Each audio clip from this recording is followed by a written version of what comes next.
Hello student, welcome back to my channel या biology आणि it's me Avinash Ingde. आणि या व्हिडिओ लेक्चरमध्ये आपण डिस्कस करणार आहे फर्टिलायझेशन. ठीक आहे, काय डिस्कस करणार आहे आपण? फर्टिलायझेशन्स अबाउट इन्फॉर्मेशन्स. आपण टोटल इन्फॉर्मेशन एकदम इझिएस्ट एक्सप्लेनेशनमध्ये आपण काय करणार आहे, डिस्कस करणार आहे. तर सगळ्यात पहिले आपण पाहून घेऊ की आपण प्रिव्हियस लेक्चरमध्ये काय काय गोष्टी डिस्कस केलेल्या आहेत. तर पहिले लक्षात ठेवा की आपण काय कंप्लीट केलेलं आहे, गॅमेटोजेनेसिस. काय केलेलं आहे? गॅमेटोजेनेसिस. ठीक आहे, गॅमेटोजेनेसिस प्रोसेस कंप्लीट केली, ज्याच्यामध्ये आपण काय केलं की सगळ्यात पहिलं आपण स्पर्मॅटोजेनेसिस काय बघितलं, स्पर्मॅटोजेनेसिस. आणि स्पर्मॅटोजेनेसिस झाल्यानंतर आपण काय बघितलं, ओजेनेसिस बघितलं. काय बघितलं? ओजेनेसिस. ओजेनेसिसची प्रोसेस कंप्लीट केली. याच्यामध्ये आपण स्ट्रक्चर ऑफ स्पर्म पण बघितलेलं आहे. आणि त्यानंतर याच्यामध्ये काय बघितलं, स्ट्रक्चर ऑफ सेकंडरी ओसाइट्स. काय बघितलं आपण? Structure of secondary oocytes. ठीक आहे, सेकंडरी ओसाइट्स. ठीक आहे, सेकंडरी ओसाइटचं स्ट्रक्चर पण पाहिलेलं आहे. एवढ्या गोष्टी आपण डेव्हलपमेंट केलेल्या आहे. म्हणजे काय की आपण फर्टिलायझेशनचं जे मटेरियल आहे ते मटेरियल ऑलरेडी काय करून ठेवलेलं आहे, रेडी करून ठेवलेलं आहे. ज्याने जे व्हिडिओ नसन बघितले ते व्हिडिओ तुम्ही तिथे जाऊन बघू शकता. माझ्या चॅनलवरती अपलोड झालेले, मी प्लेलिस्ट वगैरे सगळ्या गोष्टी डेव्हलपमेंट केलेल्या आहेत. तर गॅमेटोजेनेसिस झालं म्हणजे बेसिकली काय की जे मेन गोष्टी आहेत त्या गोष्टी आपण रेडी केल्या. जसं की आपण गॅमेट्स वगैरे रेडी केलेलं आहे, त्याच्यामध्ये स्पर्मॅटोजेनेसिस झालं, ओजेनेसिस झालं, सगळ्या गोष्टी काय डेव्हलपमेंट झाल्या. आणि बेसिकली याची जर डेफिनेशन करायची आपल्याला फर्टिलायझेशनची, तर काय फर्टिलायझेशनची डेफिनेशन येईल? युनियन किंवा म्हणू शकतो की fusion of male and female gametes. लक्षातपर्यंत ज्यावेळेस union of male and female gametes एका ठिकाणी फ्युजन होतात त्याच कंडिशनली किंवा त्याच टर्मला आपण फर्टिलायझेशन असे म्हणतात. किंवा या दोघांचे जे प्रो न्यूक्लिया आहे, हे प्रो न्यूक्लिया ज्यावेळेस फ्यूज होतील त्यालाच आपण फर्टिलायझेशन असे म्हणणार. ठीक आहे, तर चला आपण टॉपिकच्या इकडे येऊ. आपलं टॉपिक काय आहे? फर्टिलायझेशन. ठीक आहे. ठीक आहे, तर चला सगळ्यात पहिले आपण काय करून टाकू, डेफिनेशन लिहून टाकू. काय तुमचं? Fusion of male and females. काय दिलेलं तुम्हाला? Males and females. Fusion of males and female pronuclei. Pronuclei पण लिहू शकतो आपण, पण गॅमेट्स पण लिहू शकतो. त्याला प्रो न्यूक्लियाय म्हणतात. काय म्हणतात? Pro nuclei. काय तुमचा? Pro nuclei.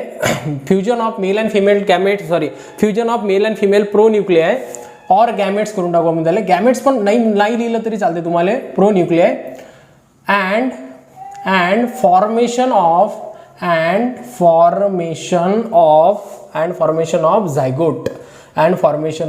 Zygote is called, यालाच आपण काय म्हणतो, इज कॉल्ड फर्टिलायझेशन्स. याला काय म्हणतात? फर्टिलायझेशन्स असे म्हणतात. ठीक आहे, इथपर्यंत लक्षात आलं. काय येतं डेफिनेशन? काय की ज्यावेळेस fusion of male and female गॅमेटचा जो प्रो न्यूक्लिया आहे, आता प्रो न्यूक्लिया कशाला म्हणतात ते तुम्हाला मी समोर सांगणारच आहे. की जो न्यूक्लियस आहे आपल्या कशाचा, एक राहीन आपला मेलचा न्यूक्लियस, मेल गॅमेटचा. एक राहीन तुमचा फिमेल गॅमेटचा न्यूक्लियस जो राहीन, जो की गॅमेटचा आहे आपला जो, त्याच्यामध्ये प्रो न्यूक्लिया ज्यावेळेस फ्यूज होतील एका ठिकाणी येतील त्याच कंडिशनला आपण फर्टिलायझेशन असे म्हणतात, जे की झायगोटचं फॉर्मेशन करत असतात. झायगोट बेसिकली काय, हे फर्स्ट डायप्लॉइड स्ट्रक्चर आहे आपल्या बॉडीमध्ये. लक्षात येतपर्यंत आतापर्यंत या नंबर ऑफ स्ट्रक्चर होते. आतापर्यंत आपण मेल गॅमेट्स बघितलं काय गोष्टी असतात, तर फिमेल गॅमेट्स बघितलं. आणि याचा जो प्लॉइडी नंबर आहे, तो प्लॉइडी नंबर काय होता? या नंबर ऑफ प्लॉइडी नंबर होता. म्हणजे बेसिकली काय की फिमेल्स मध्ये मेल्स मधच्या गॅमेट्स मध्ये 23 क्रोमोझोम अरेंजमेंट होते. आणि हे जे 23 क्रोमोझोम एका ठिकाणी येतील तर त्यावेळेस काय डेव्हलपमेंट करतील ते झायगोटचं, जे की पहिला डायप्लॉइड स्ट्रक्चर राहते. ठीक आहे, इथपर्यंत लक्षात आलं. आता बघा की मी साईडनं ऑलरेडी स्टेप लिहिलेले आहेत की कोणकोणत्या गोष्टी आपल्याला डिस्कस करणं आहे. बघा आपल्या याच्यामध्ये फर्टिलायझेशनमध्ये आपल्याला 4 स्टेपमध्ये फर्टिलायझेशन कंप्लीट करणं आहे. एवढं इझी तर फर्टिलायझेशन होणार नाही, कारण की आपण तुम्हाला माहिती आहे की कॉम्प्लेक्स स्ट्रक्चरमध्ये आहोत. आणि कॉम्प्लेक्स स्ट्रक्चर म्हटल्यावर एवढं इझी तर ते बनणार नाही. तर मग इझी नाही तर मग कोणकोणत्या स्टेपमधून जाणार आहे? सगळ्यात पहिले काय तुमचं movement of sperm toward the eggs. लक्षात इथपर्यंत म्हणजे काय की तुमचं जे एग्स आहे तुमचा जो स्पर्म्स आहे तो एग्स कडे कशा पद्धतीने जातो आणि कोणकोणत्या कठीणाईचा सामना त्याला करावा लागेल, ह्या सगळ्या गोष्टी आपल्याला काय करणार आहे? Movement of sperm toward the eggs. Another second काय तुमचं? Entry of sperm. म्हणजे स्पर्मची एंट्री कशामध्ये होईल? तुमच्या into the eggs. Entry of sperm into the eggs. Eggs मध्ये कशामध्ये एंट्री होते? त्याच्यामध्ये आपण ॲक्रोझोमचे काय आहे त्याच्यामध्ये रिॲक्शन्स पाहणार. आपण ॲक्रोझोम रिॲक्शन्स, ॲक्रोझोमचं काय फंक्शन राहते, काय काय गोष्टी ॲक्रोझोम्स करतात. ॲक्रोझोम मी तुम्हाला स्ट्रक्चर ऑफ स्पर्म शिकवताना सगळ्या गोष्टी सांगितलेल्या आहे. की ॲक्रोझोम बेसिकली त्याच्या हेडच्या रिजनमध्ये अवेलेबल राहते आणि तो एक एन्झाईमचा भंडार आहे. त्याच्यामध्ये most of the enzyme availables राहतात, जसं की कोरोना लायसिन म्हणजे आपल्या झोना लायसिन सारखे एन्झाईम त्याच्यामध्ये अवेलेबल राहते, जसं की कोरोना पेनिट्रेटिंग एन्झाईम्स असे डिफरंट एन्झाईम त्याच्यामध्ये अवेलेबल राहते. थर्ड जे स्टेप आहे ते पाहणार आपण ॲक्टिव्हेशन ऑफ ओहम. आणि ॲक्टिव्हेशन ऑफ ओहम म्हणजे नेमकं काय की तुम्हाला माहिती आहे की ओहम कोणत्या स्टेजमध्ये अवेलेबल आहे. सध्याच्या कंडिशनले सेकंडरी ओसाइट्स आहे, जे की तुमच्या मिओसिसच्या मिओसिस सेकंडच्या मेटाफेजमध्ये अरेस्ट आहे. कोणत्या फेजमध्ये अरेस्ट आहे? मेटाफेजमध्ये. आणि हे मेटाफेजमधून काय करतील ते ॲक्टिव्हेशन होऊन मिओसिस काय करतील? मिओसिस 2 कंप्लीट करतील. आणि त्यानंतर काय होणार आहे तुमचं fusion of eggs and sperms. या गोष्टीचं काय होणार आहे? फ्युजन होणार आहे. अलग लक्षात इथपर्यंत ठीक आहे. तर चला आपण 1 बाय 1 स्टेप काय करणार आहे? कंप्लीट करणार आहे. थोडं कॉन्सन्ट्रेशन लक्षात द्या. थोडंसं अमेझिंग कॉन्सेप्ट आहे, मजा येणार आहे कॉन्सेप्ट शिकण्यासाठी. फक्त काय की तुम्ही कॉन्सन्ट्रेशन बनवून ठेवून द्या, जेणेकरून तुम्हाला काय होऊन जाईल व्यवस्थित कॉन्सेप्ट लक्षात येईल. ठीक आहे. तर चला पहिले आपण काय करू, एकचं स्ट्रक्चर काढून घेऊ की जे आपला ओहम्स आहे किंवा ज्याला आपण ओसाइट्स म्हणतो सेकंडरी ओसाइट, त्याचं स्ट्रक्चर काढून घेऊ कोणकोणत्या गोष्टी आपल्याकडे अवेलेबल्स आहे. ठीक आहे. पहिले बघा की हा काय तुमचा ओहम्स आहे आणि ओहम्स ठीक आहे. इंटरनल आपण काय करू ओहम्स ठीक आहे सॉरी बघा काय गोष्टी दिलेल्या याच्यामध्ये ओहम दिलेला आहे आणि ओहमच्या आजूबाजूनं काय तुमचं एक लेअर प्रेझेंट आहे. ठीक आहे. त्या लेअरला सगळी आपण हे करून टाकू, जे की नॉन सेल्युलरची एक लेअर राहते, ज्याला आपण काय म्हणतो झोना पेलिसुडा म्हणतात.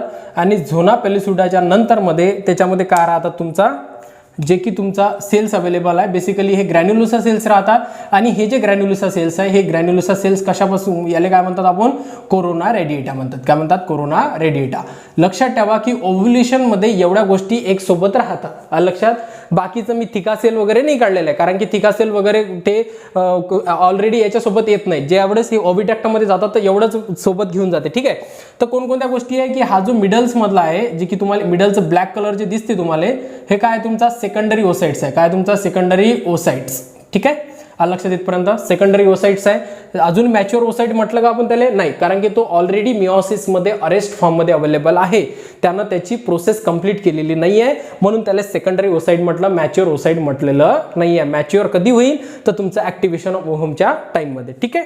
अगेन्स्ट याच्यामध्ये जे की लेअर आहे याच्यामध्ये जे काय तुमची झोना पेलिसुडा, काय तुमची झोना पेलिसुडा. ठीक आहे. कोणती आहे तुमची? झोना पेलिसुडा.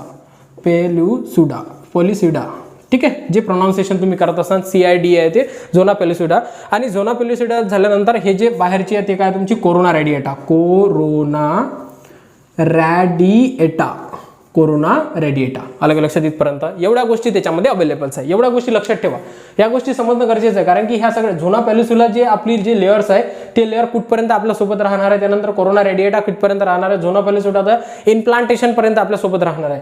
तर या सगळ्या गोष्टी आपण काय करणार आहे? डिस्कस या गोष्टी आहेत जे की काय झालेलं तुमच्या ओव्ह्युलेशनच्या टाइममध्ये ओव्हा काय झालेला आहे? ओव्हिडक्टमध्ये रिलीज झालेला आहे. अलग लक्षात इथपर्यंत ठीक आहे. तर आता आपण डायग्रामॅटिकली पाहणार आहे की कोणकोणत्या गोष्टी अवेलेबल म्हणजे कशा पद्धतीने होत असतात. ठीक आहे. याचा स्क्रीनशॉट वगैरे काढून ठेवत चला. नोट्स बनवणं करा. तुमचे बुक्स जे रिटर्न बुक्स राहतात तुमचे लिहिण्यासाठी, तर ते बुक्स तुम्ही ऑलरेडी काढून ठेवून द्या, जेणेकरून काय तुमचा म्हणजे जे नोट्स काय होतील तुमच्या ओन नोट्स डेव्हलपमेंट होतील. ठीक आहे. तर आपण काढणार आहे ओव्हरी, फिमेल रिप्रोडक्टिव्ह सिस्टम काढणार आहे आपण. हे ओव्हरीच आहे. आता एवढी बेटर निघाली पाहिजे डायग्राम. ठीक आहे. त्यानंतर बघा की ओव्हरीज हे आहे फंडस नंतर हे कशाची कॅव्हिटी काढली मी? युट्रसची कॅव्हिटी. ठीक आहे. आता बघा एवढी चांगली डायग्राम निघाली पाहिजे. ठीक आहे. हा झाला तुमचा सेर्विकचा पोर्शन आणि हा झाला तुमचा वजायनाचा पोर्शन. ठीक आहे. याला आता मी लेबलिंग करणार नाही. त्याचं कारण काय आहे की भरपूर जास्त मग कॉन्सेप्ट काय होऊन जाते की म्हणजे भरपूर लेबलिंग होऊन जाते त्याच्यामध्ये. ठीक आहे. आता बघा की काय झालं की हे जे ओव्हरीज आहे या ओव्हरीजनं काय केलं, जे की मॅच्युअर फॉलिकल्स आहे, मॅच्युअर फॉलिकल काय केला? रिलीज केला. काय केला? रिलीज. ठीक आहे. इथं मॅच्युअर फॉलिकल्स आहे, त्याच्या आजूबाजूला झोना पेलिसुडा, जे की झोना पेलिसुडाची काय आहे? लेअर ऑलरेडी आहे. आणि त्याच्यानंतर काय तुमचं कोरोना रेडिएटा अवेलेबल्स आहे. इथं नाही, आपण ॲम्फ्युला स्टेजला करून टाकू डायरेक्टली, जेणेकरून काय होते फर्टिलायझेशनची स्टेज कोणती राहते? ॲम्फ्युला. ठीक आहे. हे काय तुमचं ॲम्फ्युला आहे. ॲम्फ्युला साईडलेस काय होणार आहे तुमचं? फर्टिलायझेशन होणार आहे. ठीक आहे. हे काय झाले? झोना पेलिसुडा. आणि झोना पेलिसुडा नंतर काय झालं तुमची त्याच्यामध्ये काय अवेलेबल आहे तुमची? कोरोना रेडिएटा अवेलेबल आहे. ठीक आहे. आता बघा की सगळ्यात पहिली जी स्टेप होती ती तुमची movement of sperm toward the eggs. आलं लक्षात? पहिले काय मुवमेंट म्हणजे पहिले इजॅक्युलेशन होईल. ठीक आहे, याच्या थ्रू काय केलं जाईल की हजारो मिलियन्स ऑफ स्पर्म्स. ठीक आहे, मी देतो आकडा लिहून देतो तुम्हाला की मिलियन्स ऑफ स्पर्म्स किती 200 to 400 मिलियन्स, किती 200 to 400 मिलियन स्पर्म्स काय करतात ॲट ए टाइम इथं काय करतात एंट्री करतात. काय करतात एंट्री. अलग लक्षात इथपर्यंत किती आहे तुमचे 200 and 400 मिलियन स्पर्म. आणि एवढं लक्षात ठेवा की सर्विक्स आणि वजायनाचा जो हा आहे, सर्विक्स आणि वजायनाचा जो ट्रॅक राहतो, हा जो ट्रॅक राहतो हा मोस्ट ॲसिडिक ट्रॅक राहतो. कोणता राहतो? Most acidic. ॲसिडिक म्हणजे नेमकं काय? ॲसिडिक नेचर म्हणजे नेमकं काय? जे म्हणजे ॲसिडिक नेचर तुम्हाला माहिती काय तुमचं एक ॲसिडिक नेचर राहते आणि ॲसिडिक नेचरच्या कारणानं मोस्ट ऑफ द स्पर्म इथं काय करतात? डेथ कॉज करतात. अलग लक्षात?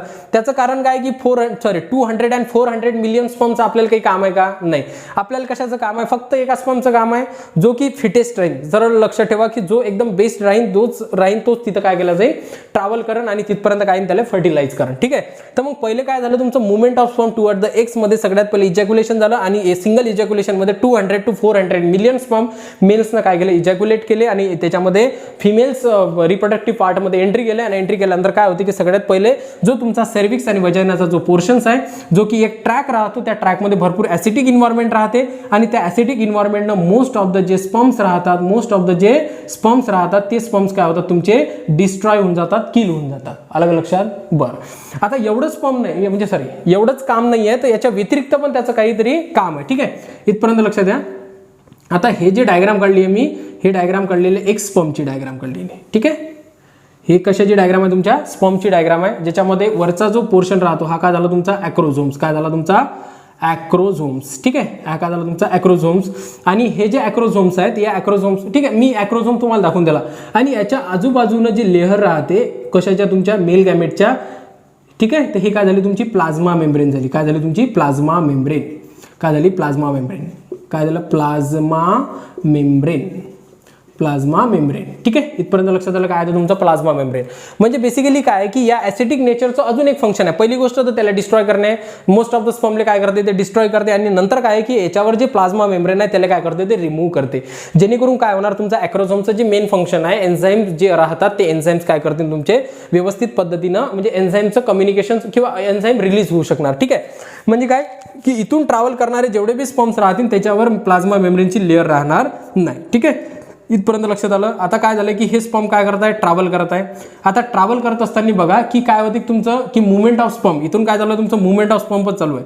आता याच्यामध्ये अशा पद्धतीची कॅव्हिटी पण राहते जे की काय करते? मोस्ट ऑफ द स्पर्म तिथं डिस्ट्रॉय होतात रोज. म्हणजे जे की ट्रॅक राहते ते ट्रॅक का राहते? आता याची स्पीड पण दिलेली आहे तुमच्या याच्यामध्ये. स्पीड दिलेली आहे तुम्हाला 1.5 to 3.0 mm/minute. 1.5 to 3.0 mm/minute. ठीक आहे, एका मिनिटामध्ये किती ट्रॅव्हल करतात ते? 1.5 to 3.0 mm/minute मध्ये काय करतात ते? त्या स्पीडनं काय करत असतात? ट्रॅव्हल करत असतात. ठीक आहे, आता बघा ट्रॅव्हल करत असताना आता ठीक आहे ट्रॅव्हल करताय तर मग ट्रॅव्हल करत असताना दोन एन्झाईमचं कम्युनिकेशन्स होते. आता तुम्हाला माहिती आहे की कुठे जाणार आहे? तुम्हाला ओव्हिडक्टच्या इकडे जाणार आहे. आता या साईडनं ओव्हिडक्ट आहे, या साईडनं पण ओव्हिडक्ट आहे, म्हणजे स्पर्म इकडे पण ट्रॅव्हल करू शकतात, इकडे पण ट्रॅव्हल करतात. पण तसं आहे का? नाही. त्याच्यामध्ये काय होते की एक केमिकल कम्युनिकेशन्स होत असतात. काय होतात? Chemical communication. म्हणजे बेसिकली काय आहे की तुमचे जे एग्स आहेत ते एग्स हे म्हणून टाकू मी थोडंसं, मला जागा थोडीशी वापरासाठी नाही. ठीक आहे, हे तुम्हाला माहित झालं की 400 and इथपर्यंत प्रोसेस आपली झालेली आहे. मग काय करतात की हा जो एग्स आहे हा एक एन्झाईम रिलीज करतो. ज्या एन्झाईमचं नाव काय? फर्टिलायझिंग एन्झाईम. काय म्हणतात त्याला? फर्टिलायझिंग एन्झाईम्स. म्हणजे एक केमिकल सिक्रेट करतो बेसिकली, एन्झाईम नाही. आणि त्यानंतर हे जे स्पर्म्स राहतात हे कोणते करत असतात? तुमचे अँटी फर्टिलायझिंग. काय करतात? तुमचे अँटी फर्टिलायझिंग म्हणजे काय? केमिकल्स. ठीक आहे, लक्षात येतपर्यंत यानं काय सिक्रेट केलं? फर्टिलायझिंग केमिकल. त्यानंतर यानं काय केलं? Anti फर्टिलायझिंग chemical. मग हेच कारण आहे की स्पर्म कुठं ट्रॅव्हल करते? तुमच्या टुवर्ड द एग्सच्या इकडे, म्हणजे तुमचा जो ओहम्स आहे याच्याकडे काय करतात? ते ट्रॅव्हल करतात. ठीक आहे, अलग लक्षात येतपर्यंत ठीक आहे, इथपर्यंत लक्षात आलं. आता म्हणजे कोणत्या ओव्हमनं म्हणजे जे ओव्हा आहे त्यानं काय सिक्रेट केलं फर्टिलायझिंग, आणि जे स्पर्म्स आहेत त्यानं काय केलं तुमचं अँटी फर्टिलायझिंग केमिकल काय केलं सिक्रेट केलं. त्याच कारणाने काय करतात ते एका इकडे म्हणजे ज्या ओव्हिडक्टमध्ये अँफिला स्टेजले ज्या ओव्हिडक्टमध्ये कोण प्रेझेंट आहे तुमचा ओव्हा प्रेझेंट आहे, कोणता तुमचा सेकंडरी ओसाइट प्रेझेंट आहे, जे की सेकंडरी जे ओसाइट्स आहेत त्याच तिथं काय करतात ते ट्रॅव्हल करतात. अलग लक्षात येतपर्यंत ठीक आहे. म्हणजे बेसिकली हे जे टर्म आहे हे झाली तुमची movement of sperm toward the eggs. अलग लक्षात येतपर्यंत त्यानंतर काय पाहणं आपल्याला entry of sperm into the eggs मध्ये. हे आता म्हणून टाकू इथपर्यंत. आता या डायग्रामची आपल्याला एवढी काही जरूरत नाही आहे, हे डायग्राम म्हणून टाकू. झालं तर स्क्रीनशॉट काढून घ्या. ठीक आहे. बघा आता सेकंड जे स्टेप आहे, सेकंड स्टेप आहे तुमची entry of sperm into the eggs. म्हणजे एग्स मध्ये काय करा एंट्री करा. पहिले आपण एग्स काढून टाकू. ठीक आहे, थोडं फास्ट काढून टाकू, टाइम वेस्ट नाही झाला पाहिजे. हा झाला तुमचा सेकंडरी ओसाइड, ज्याच्या आजूबाजूला रेड कलरची जे दिसते तुम्हाला, हे काय झाली तुमची झोना पेलिसुडा. हे जे लेयर्स आहे जे की नॉन सेल्युलरची काय राहते हे लेअर राहते, आणि त्याच्यावरती काय प्रेझेंट राहते तुमच्या जे की अशा पद्धतीची लेअर राहते. बेसिकली हे ग्रॅन्युलोसा सेल्स राहतात, आणि ग्रॅन्युलोसा सेल्स ऑरेंज फॉर्ममध्ये राहतात, म्हणून याला काय म्हणतात कोरोना रेडिएटा असे म्हणतात. एवढं तर तुम्हाला माहीत झालेलं आहे. माझे जर लेक्चर तुम्ही पाहत असाल तर तुम्हाला या सगळ्या गोष्टी माहीत पडतात. ठीक आहे. तर अंदरचा काय तुमचा सेकंडरी ओसाइड्स, इकडल्या साईडनं लेबलिंग करू आपण. ठीक आहे, जेणेकरून काय इकडल्या साईडनं काय सेकंडरी ओसाइड्स आहेत आपले. सेकंडरी ओसाइड नंतर हे काय झालं तुमचा झोला पेलिसुडा. इथपर्यंत लक्षात ठेवा काय झोना पेलिसुडा. ठीक आहे, थोडं शॉर्टमध्ये लिहितो मी. आणि हे काय तुमचा कोरोना रेडिएटा. ठीक आहे, कोरोना रेडिएटा. ठीक आहे, कोरोना रेडिएटा हे लेयर्स आहे. आता बघा की याच्यामध्ये काय झालं की काय म्हणून तुमची entry of sperm into the egg. पण entry of sperm into the एक्सच्या पहिले याच्यामध्ये काही एन्झाईम्स राहतात जे की काय करते ते सिक्रेट करते. ते एन्झाईमचं नाव आहे एक वेळा. ठीक आहे, मी चेक करतो ते एन्झाईम्स कोणता आहे तर हां ZP3. काय तुमचं ZP3 हे जे एन्झाईम्स आहे हे एन्झाईम काय करतात ओव्हा काय करते रिलीज करते, जे काय तुमची ZP3. इकडल्या साईडनं थोडं वरतं करू आपण. काय तुमचं ZP3 हे एक काय एन्झाईम्स आहे जे की काय करते ओव्हा सिक्रेट करते. आणि इथं काय आलेला आहे तुमचा स्पर्म्स आलेला आहे. ठीक आहे, हा काय तुमचा स्पर्म बेसिकली काय आहे की याचं आयडेंटिफिकेशनसाठी राहते. कशासाठी आयडेंटिफिकेशनसाठी की हा प्रॉपर स्पर्म म्हणजे प्रॉपर म्हणजे काय सेम स्पेसिसचा स्पर्म आहे की नाही आहे. सेम स्पेसिसचा म्हणजे नेमकं काय की ज्या स्पेसिसमध्ये आपण राहतो त्या स्पेसिसचा आहे का नाही, त्यासाठी ZP3 एन्झाईम्स राहते जी की काय करते याला आयडेंटिफिकेशन करते. काय करते आयडेंटिफिकेशन. ठीक आहे, राईट आहे ना, राईट चालू आहे ना आपण. ठीक आहे, एक वेळा बघू की झोना पेलिसुडा. ठीक आहे, झोना पेलिसुडा याला काय करते सिक्रेट करते, आणि हे काय करते ZP3 जी की आयडेंटिफिकेशन करते. अलग लक्षात. आयडेंटिफिकेशन करणे म्हणजे नेमकं काय की हा जो आलेला पाहुणा आहे हा पाहुणा सटीक आपल्या घरचा आहे का अनादर दुसऱ्या घरचा आहे, सरळ सरळ तुम्हाला लक्षात यासाठी मग याच्यासाठी आयडेंटिफिकेशन ZP3 काय करायचं आहे रिलीज केला जाते. अगेन्स्ट बघा. आणि झाल्यानंतर बघा की याच्यामध्ये आता कोणकोणत्या लेयर्स आहे. एक आहे तुमचा कोरोना रेडिएटा, आणि नंतर कोणता तुमचा झोना पेलिसुडा. हे दोन लेयर आहेत ज्याला तोडून जाणार आहे. आणि या क्रोमोझोम याच्यावरतं काय ॲक्रोझोम प्रेझेंट आहे. हे काय तुमचे ॲक्रोझोम्स आहे. काय तुमचे ॲक्रोझोम्स. आणि हे ॲक्रोझोम्स मी तुम्हाला पहिले सांगितलं की बेसिकली हे एन्झाईमचं भंडार आहे, आणि हे एन्झाईम काय करते सिक्रेट करते. तर बघा ॲक्रोझोम सगळ्यात पहिले कोणती लेअर तोडायला लागेल त्याला कोरोना रेडिएटा. तर कोरोना रेडिएटा तोडण्यासाठी तो जो यूज करते ते जे एन्झाईम राहते कोरोना पेनिट्रेटिंग एन्झाईम. कारण तुमचे कोरोना पेनिट्रेटिंग एन्झाईम ज्याला शॉर्ट फॉर्म मध्ये मी काय लिहिलं CPE. काय तुमचं कोरोना पेनिट्रेटिंग एन्झाईम्स. लक्षात येतपर्यंत मग काय झालं की कोरोना पेनिट्रेटिंग एन्झाईम काय झालं की यानं काय केलं कोरोना म्हणजे कोरोना रेडिएटाला काय केलं पेनिट्रेट केलं त्या लेअरने, आणि लेअरने पेनिट्रेट करून काय केला तो अंदर गेला. ठीक आहे, अंदर गेल्यानंतर बघा की इथं काय दिसते तुम्हाला डबल एक झोना पेलिसुडाची एक लेअर आहे, आणि झोना पेलिसुडाची लेअरने म्हणजे बघा हे कोरोना रेडिएटाला तोडण्यासाठी होतं. त्यानंतर सेकंड कोणता तुमचा झोना पेलिसुडासाठी, आणि झोना पेलिसुडाला तोडण्यासाठी जो की एन्झाईमचा तो यूज करते ज्याला म्हणतात झोना लायसिन. काय म्हणतात झोना लायसिन. काय तुमचं झोना लायसिन. लायसिन म्हणजे तोडणे. कशाला झोना पेलिसुडाची लेअर. लक्षात इथपर्यंत मग काय केलं जाईल की हा स्पर्म हे दोन्ही लेअर तोडल्यानंतर याच्यामध्ये एंटर करा. कशामध्ये याच्यामध्ये एंटर. लक्षात इथपर्यंत एंटर झाला हा स्पर्म. काय झाला आता एंटर झाला. म्हणून काय म्हटलेलं याच्यामध्ये की entry of sperm into the x ज्याला ॲक्रोझोमल रिॲक्शन्स म्हणतात. ॲक्रोझोमल रिॲक्शन मध्ये काय काय आलं की ज्याच्यामध्ये लक्षात ठेवायचं की पहिला जो कोरोना रेडिएटल तोडण्यासाठी ॲक्रोझोम्स काय करते एन्झाईम रिलीज करते ज्याला CPE म्हणतात. काय कोरोना पेनिट्रेटिंग एन्झाईम. काय तुमचं कोरोना पेनिट्रेटिंग एन्झाईम. सेकंड काय तुमचं झोना पेलिसुडा अवेलेबल आहे. झोना पेलिसुडा काय करण जे की तुमचं झोना पेलिसुडाला तोडण्यासाठी झोनल लायसिन्स काय करण एन्झाईम सिक्रिशन करण कोण करण तुमचा जो की ॲक्रोझोम्स आहे जो की स्पर्मच्या हेडच्या रिजनवर अवेलेबल्स आहे तो काय करण याच्यामध्ये सिक्रिशन करण लक्षात इथपर्यंत. आता बघा याच्यानंतर कहाणी होते तुमची ऍक्टिव्हेशन ऑफ स्पर्म. आता sorry activation of ohm sorry काय तुमचा ऍक्टिव्हेशन ऑफ ओहम. हा जो ओहम आहे हा काय केला जाईल ऍक्टिव्ह होऊन जाईल. आणि ऍक्टिव्ह कशामध्ये होऊन जाईल बघा की कारण की याचं काय आहे की हा कोणत्या स्टेजला अटकलेला आहे तुमच्या मिओसिसच्या मेटाफेजमध्ये मिओसिस 2 च्या लक्षात ठेवा कोणत्या तुमच्या मिओसिस 2 च्या मेटाफेजमध्ये मिओसिस 2 च्या मेटाफेजमध्ये काय झालेला आहे तो अरेस्ट झालेला आहे. मग हा अरेस्ट झाल्यानंतर काय होईल तुमची ते थर्ड प्रोसेस चालू झालेली आहे आता ऍक्टिव्हेशन ऑफ स्पर्म म्हणजे तुरंत काय केलं जाईल ऍक्टिव्ह होईल आणि त्यानंतर तो जो मिओसिस 2 ची जे तुमची जे प्रोसेस राहिलेली आहे ते मिओसिस 2 काय करून टाकेल तुमची कंप्लीट करून टाकेल तुरंत. लक्षात येतपर्यंत हे जे होईल तुमच्या ऍक्टिव्हेशन स्पर्म मध्ये होऊन जाईल. ठीक आहे. आणि चौथी जे लास्ट प्रोसेस हे आहे तुमची ती आहे तुमची fusion of eggs and sperm. Fusion of eggs and sperm म्हणजे नेमकं काय की याच्यापासून काय डेव्हलपमेंट होईल प्रोन्यूक्लियाय काय डेव्हलपमेंट होईल. ठीक आहे इथं लिहून टाकतो मी इथं थोडी जागा ठीक आहे खाली इथं जागा भेटून जाते आपल्याला. एक काय राहील तुमचा प्रोन्यूक्लियाय काय राहील तुमचा प्रोन्यूक्लियाय. ठीक आहे हा कशा फिमेलचा आणि त्यानंतर काय राहील प्लस प्रोन्यूक्लियर राहील तुमचा प्रोन्यूक्लियर राहील तुमचा हे बा हा झाला तुमचा मेलचा फॉर एक्झाम्पल हा झाला तुमचा फिमेलचा. लक्षात येतपर्यंत म्हणजे बेसिकली काय की दोघांनाही प्रोन्यूक्लिया काय केले त्याच्यामध्ये इन्सल्ट केले आणि इन्सल्ट केल्यानंतर ज्यावेळेस मी तुम्हाला सांगितलं की मेल प्रोन्यूक्लिया आणि फिमेल प्रोन्यूक्लिया झाल्यानंतर कोणती प्रोसेस कंप्लीट होईल तुमच्या फर्टिलायझेशनची प्रोसेस काय होईल तुमची कंप्लीट होऊन जाईल. अलग लक्षात येतपर्यंत हे प्रोसेस झाली ह्या प्रोसेसला म्हणतात फर्टिलायझेशन. ठीक आहे यानं काय केलं सगळ्या गोष्टी कंप्लीट केल्या याला फर्टिलायझेशन म्हणून म्हटलं की fusion of male and female pronuclei and formation of the zygote is called as fertilisation. आणि म्हणजे बेसिकली काय की याच्यामध्ये मेलची किती आहे 23 क्रोमोझोम याच्यामध्ये फिमेलची किती आहे 23 क्रोमोझोम आणि 23 इज इक्वल टू काय होईल तुमची 46 आणि डायप्लॉइड स्ट्रक्चर डेव्हलपमेंट होईल ज्याला आपण काय म्हणतो झायगोट असे म्हणतात. ठीक आहे लक्षात इथपर्यंत. ठीक आहे काही कठीण होतं का काहीच कठीण नाही. इकडे लक्ष द्या सगळेजण एक वेळा आपण रिव्हिजन करणार आहोत. पहिले बघा की movement of sperm toward the eggs. ठीक आहे मुवमेंट करणार आहे स्पर्म इजॅक्युलेट केल्या जाईल किती होतील 200 and 400 million sperm at a time येतील. सुरुवातीचं जे वजनाचं इन्व्हायरमेंट राहते ते ॲसिटिक राहते आणि त्या ॲसिटिक इन्व्हायरमेंटनं काय केलं जाईल most of the sperm destroy केल्या जाईल. मग नुसतं डिस्ट्रॉय केलं जाईल का ठीक आहे त्याच्यावरची जे प्लाझ्मा मेम्ब्रेनची जे लेअर्स आहेत ते लेअर काय केल्या जाईल हटवल्या जाईल. लक्षात येतपर्यंत बघा हे प्लाझ्मा मेम्ब्रेनची लेअर आहे हे लेअर काय केलं जाईल रिमूव्ह केलं जाईल कशाच्या तुलनेत ॲसिटिक इन्व्हायरमेंटनं. त्यानंतर काय केलं जाईल ॲसिटिक इन्व्हायरमेंट झाल्यानंतर काय होईल याच्यामध्ये कम्युनिकेशन होईल जो की हा जो स्पर्म जो ओवा आहे तो काय रिलीज करेन फर्टिलायझिंग एन्झाईम सिक्रेट करण हा काय करण अँटी फर्टिलायझिंग म्हणजे बेसिकली याच्यामध्ये कम्युनिकेशन झालं.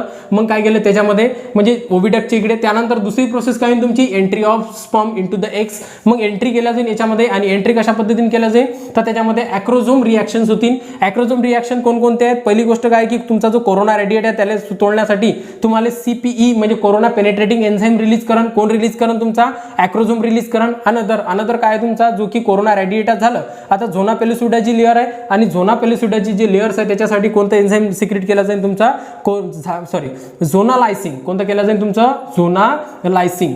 आणि झोनालायसिंग जे एन्झाईम आहे त्याच्यानंतर काय केलं जाईल याच्यामध्ये एंटर केलं जाईल. मग त्या एंटर केल्याच काय होते activation of ohm. Activation ohm कशासाठी होईल कारण की तो मेटाफेजमध्ये अरेस्ट झालेला आहे मिओसिस 2 च्या मेटाफेजमध्ये अरेस्ट झालेला तो काय करण मिओसिस त्याचं कंप्लीट करण आणि त्यानंतर काय तुमचं fusion of eggs and sperm त्यानंतर फ्यूज केलं जाईल दोन्ही प्रोन्यूक्लिया फ्यूज होतील आणि अशा पद्धतीनं एक झायगोटचं निर्माण होईल. या सगळ्या प्रोसेसला आपण काय म्हणतो फर्टिलायझेशन असे म्हणतात. अलग लक्षात इथपर्यंत इन डिटेलमध्ये कोणत्याही कशाही पद्धतीचे जर तुम्हाला क्वेश्चन विचारले गेले तर याच्यामधून काय होऊन जातील तुमचे क्लिअर होतील. ठीक आहे अलग एकदम इझिएस्ट लँग्वेजमध्ये मी तुम्हाला समजवण्याचा प्रयत्न केलेला आहे. जर तुम्हाला व्हिडिओ समजला असेल तुम्ही नक्की चॅनलला काय करा सबस्क्राईब करा कारण की अशाच पद्धतीनं मी पूर्ण सिलेबस या प्लॅटफॉर्मवर शिकवणार आहे. आणि अनदर या व्हिडिओला लाईक पण करा आणि काही डाऊट्स असेल तर तुम्ही तुमचे कमेंट्स बॉक्स तुमच्याकडे ओपन आहे तर तुम्ही कमेंट्स पण करू शकता. ठीक आहे थँक्यू.